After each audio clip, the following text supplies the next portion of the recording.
feminino. Eu olhei assim, fui no banheiro e tal. Pô, né, mas não, esse negócio tá errado. Vou retornar ao cartório, solicitar que corrijam, né, sem custos, essa informação aqui. Eu nasci menino, nasci homem, não fiz cirurgia de nada, para mudança de nada. Então, meu amigo, muda esse trem aí. Aí o pessoal olhou assim, né, deu aquela risadinha bad boy, né, de canto de boca assim, e sem nenhum tipo de empecilho, corrigiram lá aquela informação, imprimiram outra sem custo. Mas imagine se não corrigissem, se negassem, né, por exemplo. Como? Já pensou? É porque eu achei realmente o papel tão bonito que eu fiquei lendo aquelas informações ali. Aí eu deparei com esse dado errado sobre a minha pessoa. Aí solicitei lá a correção, corrigiram, mas imagine só, se não corrigissem aquele dado que estava lá na certidão, poderia haver ali a impetração de um habeas data, por exemplo. Né? Aí nós temos o habeas corpus, o habeas data, o mandado de injunção. O que é o mandado de injunção? Você não tem lei regulando determinado direito, né? Você tem ali determinado direito que ele está muito obscuro, você impetra um mandado de injunção, justamente para haver ali o quê? A garantia de um direito que eventualmente ainda não tenha um dispositivo positivado regulando este direito, tá certo? Mandado de injunção, temos o mandado de segurança, que é a garantia de direito líquido e certo. É muito comum, gente, eu trabalho lá onde são promovidos os cursos de formação, né, Academia de Polícia, eu vejo aportarem lá diversos mandados de segurança, por exemplo. É candidato que eventualmente tem ali alguma moléstia, que é causa de reprovação, mas que mesmo assim ele, inconformado com aquela inaptidão, ele impetra o mandado de segurança para que faça o curso de formação. Foi aprovado, mas foi aprovado, né, na prova objetiva, na redação, né, a depender do certame, mas chega lá, ele é reprovado no exame médico, por exemplo, né, ou no exame psicológico. Na minha época, meus amigos, o exame psicológico era a última etapa, é aquele subjetivo, que você não sabe o que vai sair dali, né? Enfim. Como? Pessoal, o Pierre perguntou se tem muita reprovação no psicotécnico. Tem. E eu fiquei impressionado com o último certame, meus amigos. Impressionado. Fiquei impressionado, né? Aí, por exemplo, é uma situação que os candidatos impetram ali um mandado de segurança. Ou foi reprovado no exame médico ali, no exame oftalmológico, por exemplo, de audiometria. Confere, Bianca? Pois é, né? Esse seu óculos aí, Ray-Ban, pode retirá-lo para fazer o exame. Você vai retirar o sapato, ficar só de meia ou ficar sem meia, para que eles façam a medição da sua estatura. Qual que é a sua estatura? 1,65, tá bom, né? O pior, quem usa óculos pode. Depende do grau, tá certo? Aí tem lá a questão do grau. Eu confesso que de cabeça eu não sei qual que é a mensuração.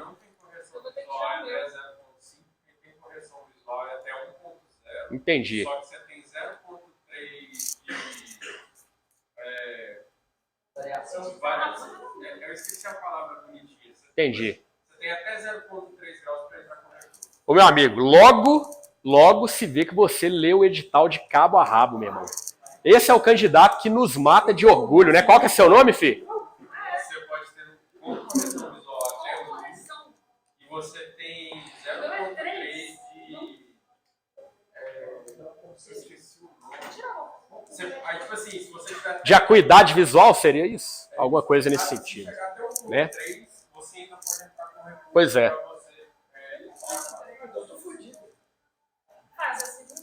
Pois é, aí, né? Aí, pessoal, a gente se depara, né? A gente que leciona aí no mundo dos preparatórios, a gente se depara com algumas situações assim, um pouco bizarras, né? Igual uma conhecida, estudando freneticamente para o concurso da PM. 1,48 m de altura, meu irmão. Aí a pessoa te fala isso e você fica naquela dúvida. Poxa, eu falo ou eu não falo nada? Ou eu deixo a pessoa, né? Mas assim, cara, é complicado, porque realmente parece que para aqueles indivíduos que têm ali 1,59 m, 1,59 m, existem alguns tratamentos aí no mundo do fisioterápico que proporcionam, né, através de uma correção postural, que aquela pessoa cresça ali alguns milímetros. Confere? Mas enfim, eu trouxe essa discussão aqui para ilustrar o mandado de segurança, né? Garantia de direito líquido e certo. Fui reprovado no exame de acuidade visual, né? Ou então eu não tenho altura, ou eu fui reprovado em alguma outra avaliação, né? Beleza, pessoal? Hã? Exatamente, né? O seu medo é só psicológico? Pois é, realmente assim, é complicado. Medo é só a prova, né? Então a gente tem a impetração de muitos mandados de segurança, né? Você tem também a possibilidade da ação popular, né? A ação popular que ela visa ali o quê? Buscar a moralidade na administração pública. Confere, ela busca ali, né? Proteger o meio ambiente, o patrimônio histórico-cultural. Confere? Então aqui no nosso ordenamento jurídico, até mesmo na Constituição Federal, nós temos sim esses remédios constitucionais, tá certo? Excelente, meus amigos. Artigo 9º, ninguém será arbitrariamente preso, detido ou exilado. Preso, detido ou exilado. Esse exilado, né, é basicamente o quê? O envio do indivíduo para o exílio, né? Ele vai ser, de uma forma bem superficial mesmo, assim falando, enviado para outro país, para fora, para uma ilha, por exemplo, no meio do Oceano Atlântico. Confere? Aqui no Brasil você não tem essa possibilidade, né, de exílio. Você pode ter ali, né, eventualmente, a deportação de um indivíduo que ele cometeu algum crime de direito comum no seu país de origem, lá está sendo processado. Ele é deportado para o seu país, por exemplo. Preso, detido, né?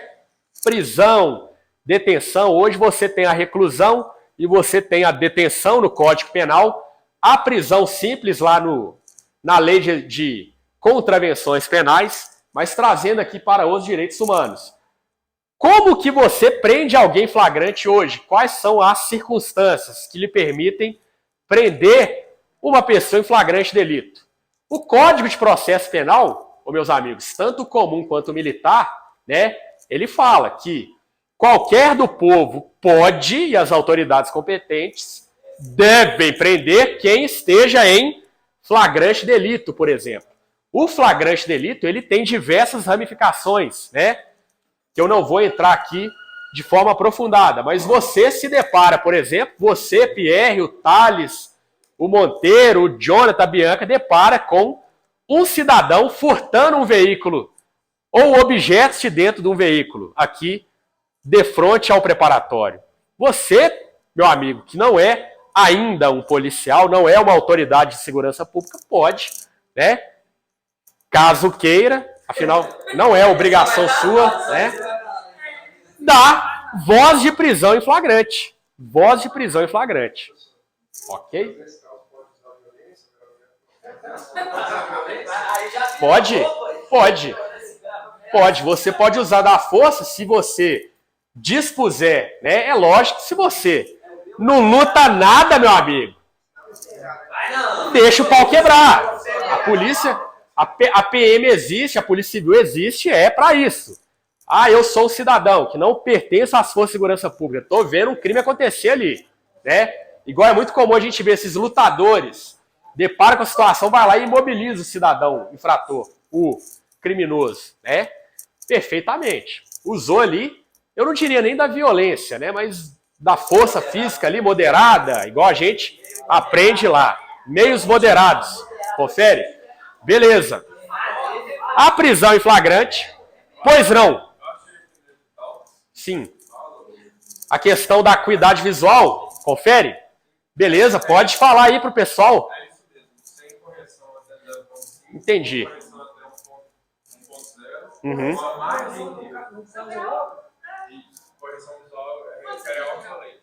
Com a margem de erro é Sim. 0,3. Só que mesmo que você tenha mais de 1,3, Aham. vamos fazer um teste adicional com 9 opções. Se você Aham. acertar 6 das 9, você só passa. Entendi. O colega, pessoal, aqui, para quem acompanha a gravação, né, ele está tratando, trouxe o edital aqui, a questão da acuidade visual, né?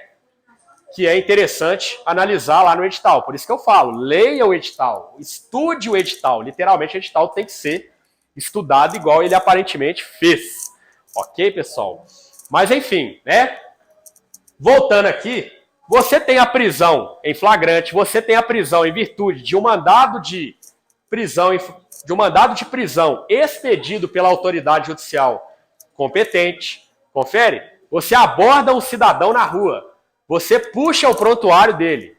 Olha, ele está com mandado de prisão em aberto, por exemplo. Né? E aí você pode efetuar a prisão dele. No caso das autoridades, confere. E hoje nós temos, no Brasil, a única possibilidade de prisão civil. Qual que é? Pensão alimentícia, meu amigo. Na Constituição você tem até a previsão do depositário infiel, mas o STF, através da súmula vinculante número 25, salvo engano, já entendeu que não cabe prisão do depositário infiel. A única prisão civil que nós temos, portanto, no nosso ordenamento jurídico é o devedor de pensão alimentícia, mais conhecido como safado, né, Bianca? E você falou aí agora. Eu, uma vez, quando lotado no Regimento de Cavalaria Alferes Tiradentes, lá no ano de 2012 ou 2011, deparamos com um indivíduo com mandado de prisão em aberto porque não pagava a pensão alimentícia, né? Ele saindo na mão com a esposa lá no meio da multidão, aí o que está acontecendo aqui? Puxa prontuário daqui e dali, ele com mandado de prisão em aberto porque não pagou a pensão alimentícia, né? Hoje a gente vê isso muito acontecendo. Confere realmente o indivíduo, né? Na hora de virar os olhos, ele vira, mas na hora de pagar a pensão, ele não quer. E aí, a mulher vai lá, né? A esposa, a ex, a namorada, enfim, a ficante, né? Que engravidou daquele indivíduo, vai lá, aciona o Poder Judiciário e aí você tem essa situação. O seu ex-funcionário foi preso ontem, pensão alimentícia? Acontece, cara, assim, né? Às vezes o indivíduo tá passando a situação financeira ali, né? Não justifica, né? Obviamente, meu amigo, você gerou um ser humano ali, você tem que responsabilizar. Né? Isso acontece com todos. Okay? Pagou, aí tem ali a expedição do alvará de soltura. O indivíduo, ele é solto. Ok? Beleza, meus amigos? E nós temos a possibilidade de, no âmbito das Forças Armadas e das Forças Militares Estaduais, algumas delas, a prisão disciplinar. A prisão disciplinar. Em Minas Gerais, hoje, você não tem essa possibilidade por conta da Lei 14.310, que vocês devem estudar aqui também, que é o nosso Código de Ética e Disciplina dos Militares do Estado de Minas Gerais. Hoje você não tem a previsão mais, igual tínhamos no Regulamento Disciplinar Policial Militar anterior ao Código de Ética, tinha lá, né? O policial militar estava com a farda descomposta, com a barba por fazer, ele poderia ser preso disciplinarmente, ficar ali no quartel, né? Alguns dias refletindo acerca daquela sua transgressão disciplinar, ok? O que não pode acontecer aqui é a prisão de forma arbitrária. A arbitrária não pode. Qualquer cerceamento de liberdade hoje, a prisão, né, a detenção, ela tem que ser fundamentada. Por que que esse cidadão está sendo preso? Está cometendo flagrante delito? Ou ele está com o mandado de prisão em aberto? Aí sim. Mas de forma arbitrária, jamais. Ok? Que horas são aí, pessoal? 8h28. Beleza, maravilha. A gente encerra aqui às 20h40. Vocês vão para o recreio. Confere? E no retorno do recreio a gente faz ali a nossa bateria de exercícios. Ok? E aí a gente finda. Olha o artigo 10, pessoal. todo ser humano tem direito, em plena igualdade, a uma justa e pública audiência por parte de um tribunal independente e imparcial, para decidir sobre seus direitos e deveres ou do fundamento de qualquer acusação criminal contra ele. O que significa isso aqui, pessoal?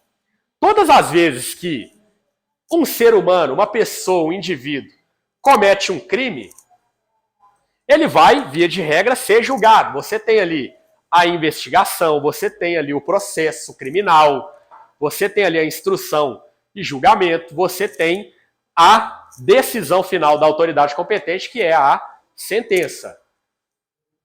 Esse indivíduo, esse cidadão que cometeu esse crime, né, ele vai ser julgado por um tribunal competente. Né?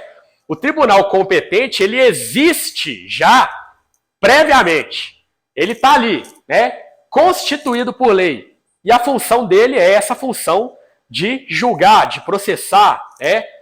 Via de regra, a função de processar é do Ministério Público. E aí, o Poder Judiciário que vai arbitrar ali a sentença.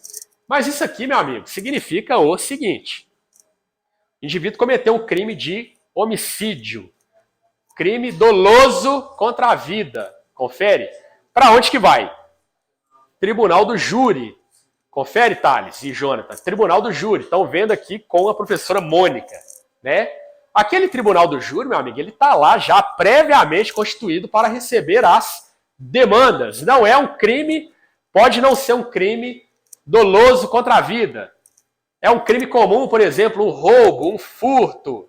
Tem lá, né, o juiz de primeira instância, que ele está lá já de uma forma pré-existente, esperando a demanda chegar até ele. E aí ele vai dar o direito. Ou seja, um tribunal independente, isso aqui significa que o tribunal ele não vai ser, via de regra, influenciado por outro órgão para o quê?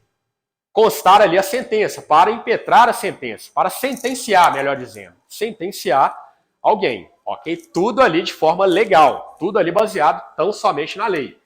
E esse imparcial aqui? Imparcialidade. Ô meu amigo, o juiz, o promotor, confere, ele não quer saber quem é você, cara. Não quer saber se você é branco, se você é amarelo, se você é hétero ou homossexual. Ele vai julgar de acordo com o fato. Ele não vai ficar observando essas situações, né? Ah, eu não gosto do Thales, porque ele é atleticano, então eu vou sentenciar ele aqui. Não, imparcial, né? Vai se ater ali ao fato, às provas que foram arroladas, as provas testemunhais, materiais, periciais, que seja, ok? Que foram colhidas ali naquele processo criminal, para decidir sobre seus direitos e deveres ou do fundamento de qualquer acusação criminal contra ele. Quando a gente estuda esse dispositivo aqui, não é só na esfera criminal, não. É em qualquer esfera, na esfera administrativa, na esfera civil, por exemplo, né? Vamos supor, duas pessoas estão ali num processo de separação, né? Aí você tem toda aquela situação, aquela estrutura voltada ali para o direito de sucessões, ou seja, herança, né? Direito de herança, que é um problemão também, né? Quando vai dividir a herança, meu amigo, sai de baixo, né? Enfim, é uma guerra sem precedentes. Graças a Deus eu não herdei nada e nem vou herdar. Dívida somente, né? Logo eu não vou brigar com ninguém, porque eu sou filho único também, né? O colega falou aqui que eu tenho que produzir um rebento, né? Rebento, para quem não sabe, gente, é filho. Joga lá no Google, rebento, significado. Filho. É um pouco chula a expressão, né, o Pierre? Mas é isso mesmo, o rebento, né? Mas enfim. Tomei-lhe o rebento, ou seja, tomei o seu filho, né? Enfim. Mas isso aí é futuramente, né? Nem contatinho eu tenho para isso, meu irmão. Quiçá um rebento, né? Mas enfim, pessoal, veja só. Artigo 11. Todo ser humano acusado. Alguns dispositivos, pessoal, eles têm mais de um item na sua estrutura. Todo ser humano acusado de um ato delituoso tem o direito de ser presumido inocente. É o instituto que a gente chama de presunção da inocência, confere, até que a sua culpabilidade tenha sido provada de acordo com a lei. Se eu vou condenar alguém pela prática de um crime, cabe a mim provar que aquela pessoa cometeu aquele crime através de provas. Se não há prova suficiente, você tem, via de regra, o quê? O arquivamento daquele feito, né? Você tem aquela pessoa sendo absolvida por falta de provas. Em julgamento público, o caso do goleiro Bruno, né? O colega Thales aqui, ele está levantando aquele caso do goleiro Bruno, onde você não encontrou o corpo de Elisa Samúdio, mas você tinha ali diversas provas, né, que apontavam para a participação dele naquele homicídio, ok? Era mancha de sangue dentro de carro, eram provas testemunhais, eram diversas situações. O corpo dela nunca foi encontrado, né? Impressionante, né, meus amigos? Eu acredito que futuramente, muitos anos para frente, alguém vai falar alguma coisa, né? Mas realmente nunca foi encontrado e isso não inviabilizou a condenação daqueles acusados, né? Enfim. Em julgamento público, o que significa isso? Meus amigos, o julgamento, via de regra, ele é público. Alguém aqui já foi assistir um julgamento? Caso queira, pode ir. Eu já fui a muitos quando eu era estudante de direito. Você tinha que, nesses julgamentos, produzir lá relatórios para computar pontos na faculdade, horas na faculdade, né?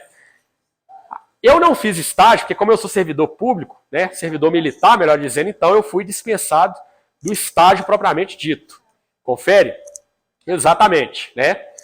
Então eu não fiz o estágio, aquela situação lá em núcleo judicial, enfim, não precisei, ok? Mas não só para estudante de direito. Qualquer pessoa, gente, pode ir lá no tribunal do júri, pode ir lá assistir um julgamento. Ah, eu estou aqui em casa, cansei de assistir Netflix e jogar PlayStation 5. Eu vou ali no fórum assistir um julgamento. É só chegar lá, tomar aquela geral de leve do segurança. Na verdade, é o detector de metais, né, que você passa dentro ali. Se você for da sua segurança pública, você desarma lá, num cômodo específico e assiste ao julgamento, tá certo? Desarmado. Só armado quem trabalha no tribunal. Os policiais que trabalham no tribunal, aí eles trabalham armados. Agora, se eu sou um policial que você é ouvido na condição de testemunha, por exemplo, eu deixo a minha arma cautelada lá com a segurança do tribunal. E depois eu pego ela de volta na hora que eu for embora. Ok? Julgamento público. Como? Alguém falou alguma coisa? Bianca, né, Bianca? Pagar uma corona para você depois, hein? No qual lhe tenham sido asseguradas todas as garantias necessárias à sua defesa. Ampla defesa e contraditório. Poxa, eu estou sendo processado, não está a mim sendo dado o direito de constituir um advogado, um defensor. Não me deram essa oportunidade, um defensor público, porque eu sou pobre e não tenho condições de contratar um advogado. Nem um defensor público eu tive acesso. Meu amigo, isso fere ampla defesa contraditória. Aquele julgamento, aquele processo, ele é no mínimo nulo, né? No mínimo nulo, ok? Enfim. Aí eu lembro de um fato envolvendo um defensor público de uma cidadã que nós prendemos no centro de Belo Horizonte, que esfaqueou uma outra lá, né, no rosto. Aí aquilo foi considerado tentativa de homicídio e ela foi parar lá no tribunal do júri, né? Moradora de rua, chegou lá, o juiz perguntou para o defensor público, né, acerca da tese lá, o defensor público dormindo lá na hora da audiência, meu irmão. Tenso. Mas aconteceu, né, isso 10 anos atrás, né, quando eu era da cavalaria. Mas beleza, pessoal, ninguém poderá ser culpado por qualquer ação ou omissão que, no momento, não constituía um delito perante o direito nacional ou internacional. Também não será imposta pena mais forte do que aquela que no momento da prática era aplicável ao ato delituoso. Que princípio que é esse aqui, meus amigos? Até o ponto final aqui. Aquele em que eu, para considerar um ato como criminoso e para que eu possa processar alguém pela prática daquele ato, né? Qual é o nome desse princípio? É o princípio da anterioridade da lei penal. Anterioridade da lei penal, como? Não, aí retroatividade, na verdade, ela vai ser um instituto, né? Que ela vai vedar a retroatividade da lei para prejudicar. E retroatividade, né? Ou a gente pode tratar da retroatividade da lei penal, ou seja, ela vai buscar uma lei nova, por exemplo, suponhamos, uma lei nova que ela passou a prever para determinado crime, a partir de hoje, a pena de detenção. Só que um cidadão, 2 anos atrás, ele foi condenado à pena de reclusão, que ela inicia no regime fechado ou semiaberto, confere, e a detenção no regime aberto ou semiaberto. A gente tem a detenção, obviamente, melhor para aquele condenado. Então, essa lei nova, ela vai buscar aquele caso lá atrás, porque ela é mais benéfica para o réu, para o indivíduo condenado. A retroatividade da lei penal, na medida em que ela, para beneficiar algum fato do passado ou alguma pessoa que cometeu algum delito no passado, ela busca aquele cidadão, ela busca aquele caso, ok? Mas isso aí, bem tranquilo, né? Vocês estão vendo com a professora Mônica também, que está tratando aí do direito penal, e ninguém poderá ser culpado por qualquer ação ou omissão que, no momento, não constituía um delito perante o direito nacional ou internacional. Meus amigos, a gente tem hoje uma modalidade criminosa muito vista hoje, muito repassada na mídia, principalmente, está aí, né, em voga nas redes sociais, que é a importunação sexual. A importunação sexual, ela não era crime até um tempo atrás. Confere? O que é a importunação sexual? É aquela conduta indelicada, mais voltada para uma questão amorosa, sexual. É o famoso beijo roubado, né, Bianca? Lá do Axé Brasil. Confere? Meu amigo, eu, quando era estudante do ensino médio, tinha um menino da minha sala que ele chegava no dia seguinte ao Axé Brasil com 50 telefones celulares, né? O outro chegava falando que beijou 50, que beijou 60. Aí tinha lá uma disputa, confere? Por quê? Porque realmente, né, você tinha muitas situações ali que havia aquela situação forçada, né, praticada principalmente por homens, de uma forma, com uma certa iniciativa ali, né? Hoje isso é vedado, porque você tem ali o quê? Positivado no direito penal. A importunação sexual. O beijo roubado. Você tem ali, né, algumas condutas que elas são realmente inconvenientes, né, desse ponto de vista. Principalmente o beijo roubado. Confere? Enfim, até algum tempo atrás, não era crime a importunação sexual. Não era crime. Logo, você não tinha como punir um fato que se amoldasse, né, aquilo que nós conhecemos hoje como importunação sexual. Beijava você à força lá, minha amiga, né, você ia embora frustrada para casa, porque não tinha nenhuma tipificação. Hoje não. Hoje você tem ali, né, a possibilidade de prisão em flagrante, né, por tipificação no Código Penal, da importunação sexual, beijo roubado, enfim. É o que ilustra aqui a nossa primeira parte do item 2 do artigo 11, né? Poxa, como que eu vou ser culpado, processado e sentenciado por uma ação ou omissão que no momento que foi praticada ela sequer era crime? Não tem como. Você tem ali aquilo que nós chamamos no direito de conduta atípica. Confere? Ela não tem tipificação, ela não existe no direito. Então eu não posso ser preso em flagrante, processado e condenado. Ok? A partir do momento que você tem a mudança na lei, a alteração na lei, prevendo determinada conduta como crime, aí sim, quem, a partir, né, do momento em que aquele dispositivo passar a fazer seus efeitos, aí sim, vai sofrer lá, né, o poder do Código Penal. Pois não, meu amigo? Mas eu pergunto, até me fora dessa matéria, né, caso responda se puder. No caso da lei da atividade, né, que é o momento que é praticada a ação. Então, vamos lá em casa. Aí, o cara deu um tiro. Considera-se praticada a ação no momento da ação ou omissão, ainda que outro seja o resultado. Aí, Teoria da atividade. Aí foi baleado o indivíduo, aí depois de 3 meses ele morreu. Só que na hora do processo, vai dar o quê? Ele vai ser processado por quê se o cara não morreu ainda? Bom, ali seria, aí você tem que ver o ânimo. Qual que era o ânimo do autor? Tentativa de homicídio, um exemplo. Não necessariamente. Não necessariamente. Ele tinha intenção de matar, totalmente. Se tiver a intenção de matar, aí eu entendo que aquele indivíduo, né? E eu te conto uma história, meu amigo, que aconteceu realmente muitos anos atrás, né? Um casal de policiais, o homem casado com outra mulher, mas se relacionava com essa outra policial. Foram num restaurante aí, e lá no restaurante, no calor do momento, ele desferiu uma bofetada na cara dela. Desferiu-lhe uma bofetada na cara, né?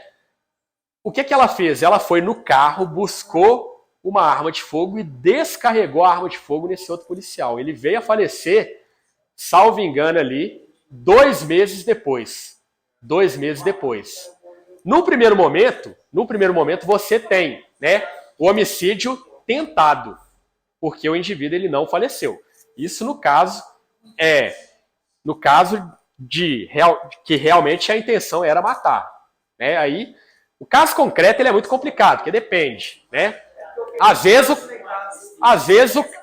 a intenção não era matar, era somente causar uma lesão. Confere? Descarregou, meu amigo. Descarregou. O indivíduo foi falecer 2 meses depois, pesando 20 quilos, na cama do hospital lá, né? E ela foi condenada lá na justiça competente, foi excluída da respectiva corporação. Mas até então você tinha ali um homicídio na sua forma tentada, né? Mas não vou conseguir no caso de apenas 2 meses, mas se tentou, né? Aí foi para o hospital, pode ser que nem está tão grave. Sim. Mas ficou lá 6, 7 meses para ela. E aí já metido o trânsito julgado como tentativa de homicídio. Aí depois disso, que ele já está até condenado, vem a falecer por causa do tiro lá, da tentativa de homicídio. Entendi. Isso aí.